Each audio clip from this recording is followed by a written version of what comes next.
1976 வந்த ஒரு திரைப்படம் வாழ்வு என் பக்கம். இதில் ஒரு அற்புதமான ஒரு பாடல், ஒரு மிகவும் புகழ்பெற்ற மெல்லிசை பாடல். திருமிகு கேஜே ஜேசுதாஸ் மற்றும் PS சசிரேகா மேடம் பாடினது. இந்த பாடலில் முழு பாடலையுமே திரு ஜேசுதாஸ் பாடியிருப்பார். அந்த ஹம்மிங் வரைக்கும் தான் சசிரேகா மேடம் பாடியிருப்பாங்க. ரொம்ப அருமையான பாடல். திருமிகு முத்துராமனும் லக்ஷ்மி மேடமும் நடிச்சிருப்பாங்க. பாட்டு வரிகள் அருமை, இசை அற்புதம். நடிகர்கள் 2 பேரும் போட்டி போட்டு நடிச்சிருப்பாங்க. ஒரு நளினமான அற்புதமான நடிப்பு லக்ஷ்மி மேடத்துக்கு. அவங்களுடைய திறமையை 1 கோடி பேரில் ஒருத்தவங்களுக்கு கிடைக்கும். அந்த மாதிரி திறமையானவங்க. ஒரு ரொம்ப அருமையான படம். அந்த பாட்டில் முத்துராமன் அவர்கள் 1960-70 முன்னணி நடிகராக இருந்தார். நாடகங்களில் நடித்து வந்தவர். 1929 தஞ்சாவூரில் ஒரத்த நாளில் பிறந்தவர். நவரச திலகம்னு அவருக்கு அவார்டு கொடுத்துருக்காங்க. நல்ல நடிகர், தயாரிப்பாளர், மிகைப்படுத்தாத தன்னம்பிக்கையோடு நடிக்கக்கூடிய நடிகர். இது ஒரு அழகான வார்த்தை. ஒரு ஓவர் ஆக்டிங் அந்த மாதிரி இருக்காது, நார்மல் ஆக்டிங் வித் கான்ஃபிடென்ஸ் அப்படின்னு சொல்லுவாங்க. லக்ஷ்மி மேடம் ஜீவனாம்சங்கிற படம் மூலமாக அறிமுகமானாங்க. மலையாளத்தில் 1974 வந்த சட்டக்காரிங்கிறது அவங்களுக்கு பெரிய பெரிய புகழ் கொடுத்துச்சு. 1975 வந்த மிஸ் ஜூலிங்கிற படம் ஹிந்தியில் அவங்கள ஒரு பெரிய ஸ்டாராக மாற்றிச்சு. ஆனால் அவங்க ஹிந்தியில் நடிக்கலை. நிறையா சான்ஸ் ஹிந்தியில் அவங்க தமிழில் தான் நடிப்பேன். இங்கே வந்துட்டாங்க. 1977 வந்த சில நேரங்களில் சில மனிதர்கள், அந்த படத்துக்கு அவங்களுக்கு தேசிய விருது கிடச்சிது, அற்புதமான நடிகைன்னு. அதுமாதிரி 1986 வந்த சம்சாரம் அது மின்சாரம், அந்த படத்துலேயும் அவங்க அற்புதமாக நடிச்சிருப்பாங்க. ஒரு மிகச்சிறந்த நடிகை. அவங்களுடைய கேரக்டரை அப்படியே மாறி அழகாக நடிப்பாங்க. இந்த குறிப்பிட்ட பாடல் ஒரு முத்துராமன் சார் ஒரு சோஷியல் ரிஃபார்மராக நடிச்சிருப்பார் அந்த படத்தில். லக்ஷ்மி மேடம் வாய் பேச முடியாதவங்களாக இருப்பாங்க. அவங்கள அவர் கல்யாணம் பண்ணிக்குவார். ஒரு வாய் பேசாத பெண்ணோட அந்த லவ், அந்த அருமையான காதல், அந்த காதலில் 2 பேரும் அந்த நடிப்புலேயே அவங்க அந்த தன்னுடைய இதை காமிப்பாங்க, அழகை காமிப்பாங்க. கண்கொள்ளா காட்சியாக இருக்கும். அதாவது முதல்ல கட்டில் 2 பேர் உட்காந்துருப்பாங்க. அந்த அம்மா எழுந்திருக்கும். இவர் லேசாக அந்த அம்மாவை இழுப்பார். இழுத்து முகத்தில் ஒரு முத்தம் கொடுக்க போவாங்க. தள்ளிட்டு அப்படி போவாங்க.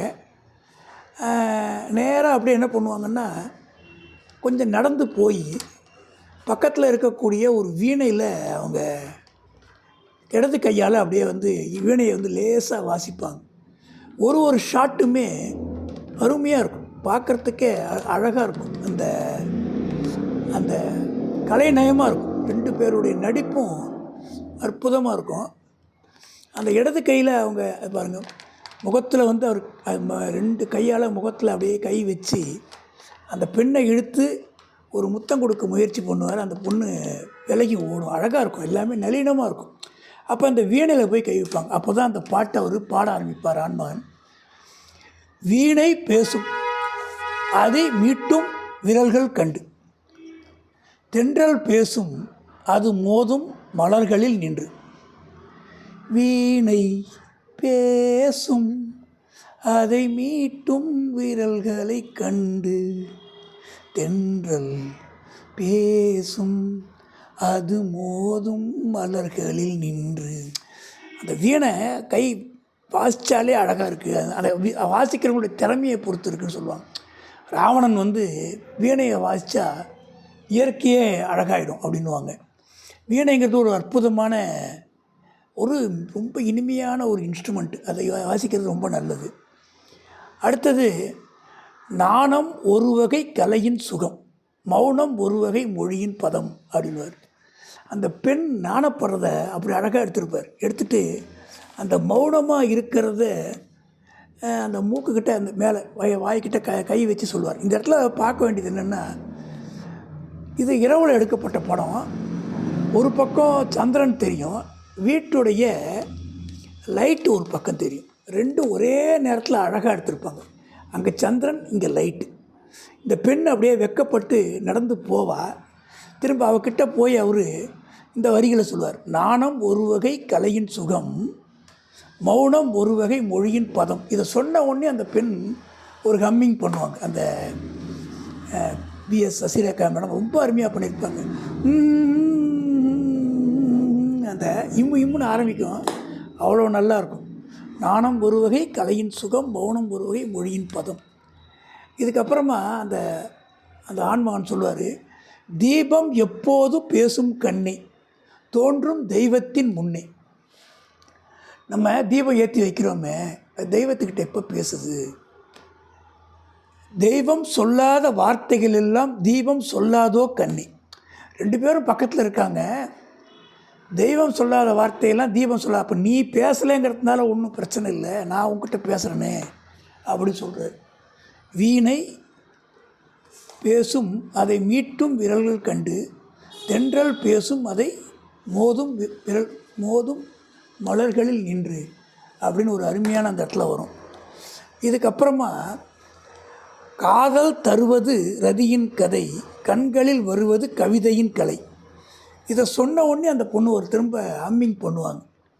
காதல் தருவது ரதியின் கதை, கண்ணில் வருவது கவிதை கலை.